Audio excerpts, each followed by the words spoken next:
Video को start करने से पहले अगर आपने अभी तक चैनल को सब्सक्राइब नहीं किया है तो चैनल को सब्सक्राइब कर दीजिए एंड बेल आइकन दबाना मत भूलिएगा ताकि आपको मेरी वीडियोस की नोटिफिकेशन मिलती रहे। Thank you. Question number 4, exercise 16.2। Question में कह रहा है 3 कॉइन्स आर टॉस्ड वंस। हमने 3 कॉइन्स को एक साथ टॉस किया। फिर कह रहा है let A denote the event 3 heads shows. Event A कह रहा है क्वेश्चन में कि तीनों बार हेड आया है। फिर इवेंट बी कह रहा है B denotes the event 2 heads and 1 tail show. Event B है, इवेंट बी में वो एलिमेंट्स आएंगे जिनमें 2 हेड्स होंगे और 1 टेल होगा। Event C denote the event 3 tails show. Event C हमको गिवन है जिसमें तीनों बार टेल आ रहा है। फिर इवेंट डी की बात कर रहा है, event D denotes the event a head shows on the first coin. Event D में वो सारे एलिमेंट्स आएंगे, वो सारे आउटकम्स आएंगे जिनमें पहले कॉइन में हेड आ रहा होगा। तो फिर आगे क्वेश्चन में पूछ रहा है which events are first mutually exclusive, second simple and third compound. तो चलिए स्टार्ट करते हैं। सबसे पहली बात जो सैंपल स्पेस, सबसे पहली बात जो हमको यहाँ पे ध्यान देनी वो है हमको फाइंड करना है सैंपल स्पेस सही। अगर आपका सैंपल स्पेस ही गलत हो गया तो फिर पूरा आंसर गलत हो जाएगा। तो बहुत ही ध्यान से सैंपल स्पेस फाइंड करना है।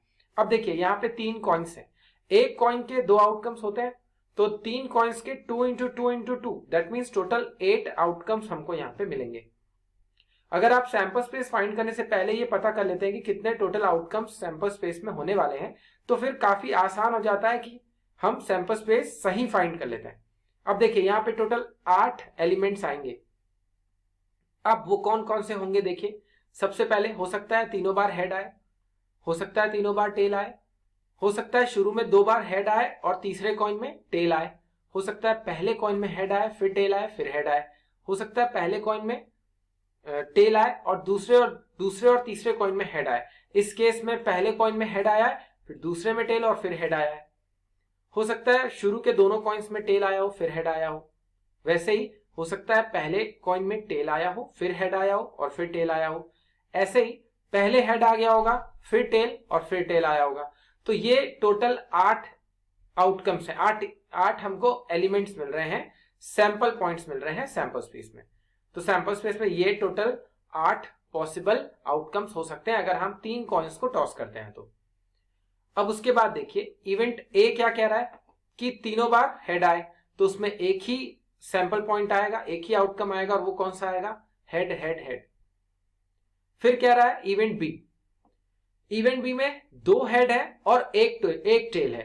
तो अब देखिए यहाँ पे कितने एलिमेंट्स हैं जिनमें 2 हेड है और 1 टेल है। आप देख सकते हैं ये 3 एलिमेंट्स हैं जिनमें 2 हेड है और 1 टेल है। तो ये तीनों एलिमेंट्स क्या है, इवेंट बी के एलिमेंट्स हो जाएंगे। फिर इवेंट सी में तीनों में टेल आना चाहिए। जब तीनों में टेल आना चाहिए मतलब एक ही एलिमेंट बचता है वो है टेल टेल टेल। फिर इवेंट डी में a head shows on the first coin. तो आप देखिए यहाँ पे किन किन एलिमेंट्स, किन किन आउटकम्स में आपको हेड फर्स्ट कॉइन में मिल रहा है। एक तो देखिए इसमें मिल रहा है, फिर इसमें मिल रहा है, एक इसमें मिल रहा है और एक इसमें मिल रहा है। तो देखिए इन चारों में आपको हेड फर्स्ट कॉइन में हेड मिल रहा है। बाकी दोनों कॉइन्स में क्या मिल रहा है उससे कोई फर्क नहीं पड़ता। इवेंट डी कह रहा है वो आउटकम्स चाहिए जिनमें पहले कॉइन में हमको हेड मिल रहा हो। तो ये देखिए इवेंट ए बी सी और डी आपके सामने है। अब आपको बताना है कि कौन से इवेंट्स म्यूचुअली एक्सक्लूसिव हैं। तो देखिए म्यूचुअली एक्सक्लूसिव की कंडीशन क्या होती है, देखिए अगर 2 इवेंट्स म्यूचुअली एक्सक्लूसिव हैं मतलब उनमें आपस में कुछ भी कॉमन नहीं है। तो यहां पे आप देख सकते हैं ए और बी, इवेंट ए और बी में आपस में कुछ भी कॉमन नहीं मिल रहा हमको। तो ए और बी क्या है, म्यूचुअली एक्सक्लूसिव इवेंट्स हुए। वैसे ही एक बार बी और सी को चेक करते हैं तो देखिए बी और सी में भी हमको कुछ कॉमन नहीं मिल रहा, तो बी और सी भी म्यूचुअली एक्सक्लूसिव है। ए और सी की बात करें तो वो भी म्यूचुअली एक्सक्लूसिव है।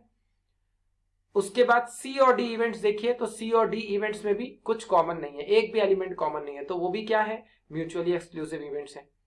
तो यहां पे events A B, events A C, events B C और इवेंट्स सी डी आपस में क्या है, म्यूचुअली एक्सक्लूसिव इवेंट्स है। फिर उसके बाद आती है बात सिंपल इवेंट्स की। कौन कौन से इवेंट सिंपल है। सिंपल इवेंट का मतलब ये होता है जिस इवेंट में सिर्फ एक ही एलिमेंट हो या एक ही आउटकम हो। तो यहाँ पे आप देख सकते हैं इवेंट ए भी सिंपल है और इवेंट सी भी सिंपल इवेंट है, क्योंकि इन दोनों में एक ही आउटकम है, एक ही एलिमेंट है। अब उसके बाद आता है कंपाउंड इवेंट्स। तो कौन कौन से इवेंट्स कंपाउंड इवेंट्स है? कंपाउंड इवेंट्स मतलब जिन इवेंट्स में एक से ज्यादा एलिमेंट्स हो या एक से ज्यादा आउटकम्स हो, हम उनको कंपाउंड इवेंट्स बोलते हैं। तो आप देखिए यहाँ पे इवेंट बी और इवेंट डी आपको मिल रहा है क्या? Compound events. आई होप आपको ये वीडियो पसंद आया होगा एंड आपको सॉल्यूशन भी अच्छे से क्लियर हुआ होगा। इन केस अगर आपको कोई डाउट होता है तो मुझे कमेंट सेक्शन में बताएं। Surely I will try my best to clear your doubts. Thank you so much.